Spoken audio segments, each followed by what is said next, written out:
আল্লামা সাইদ রাহিমাহুল্লাহ 2009 সালে আমার জীবনের প্রথম হজ এবং 2009 সালে আল্লামা সাইদির শেষ হজ। তো মিনা মুজদালিফা আরাফা সব তো একসাথে। তো হুজুরকে আমরা সবাই মিলে প্রশ্ন করলাম যে হুজুর আপনি দেশে ফিরবেন না? 2009 সাল তখন দেশে আন্দোলন চলছে, নতুন সরকার গঠন হয়েছে, মামলা তৈরি হচ্ছে, ট্রাইব্যুনাল গঠন হচ্ছে, আপনি এই অবস্থায় না যাওয়াই ভালো হবে, আপনি থেকে যান, সৌদি গভর্নমেন্ট আপনাকে নাগরিকত্ব দিয়ে দেবে। উনি মুস্কি একখান হাসি মেরে বললেন, সাইদি পালায়া থাকবে, এটা কি তোমরা কি মনে করো? সাইদি পালাবে? সাইদি তো কোনো চুরি করেনি যে সাইদি পালাবে। বিশ্বনবী তো এমন শিক্ষা আমাকে দেননি। আমি আমার দেশের বুকে বুক উঁচু করে ফিরে যাব, প্রয়োজনে জেল খাটবো, মামলা হবে, ফাঁসির মঞ্চে ঝুলবো, পালায়া বেড়াবো। ফিরেন নাই? ফিরছেন কিনা?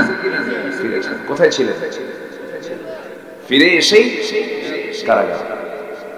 আমি সাক্ষী। জেল খাটলেন, কারাবরণ করলেন, 13টা বছর অন্ধকার প্রকোষ্ঠে থাকলেন এবং দেশের স্বাধীনতার ইতিহাসে সবচেয়ে কঠিন রিমান্ডে নেওয়া হয়েছে আল্লামা সাইদ। একটানা চেয়ারের উপরে 4-5 দিন বসে রেখেছে, ঘুম পাড়তে দেয় না। হিন্দু অফিসার কর্তৃক থাপ্পড় মারা হয়েছে তার গালে। এই সমস্ত দৃশ্যগুলো দেখতে নিয়ে সহ্য করতে না পেরে কলিজার টুকরা তার বড় সন্তান মরহুম মকবুর রফিক বিন সাইদি রাহিমাহুল্লাহ বাবার আগে সন্তান দুনিয়া থেকে বিদায়। সম্মানিত বন্ধুগণ, সম্মানিত ভাইয়েরা,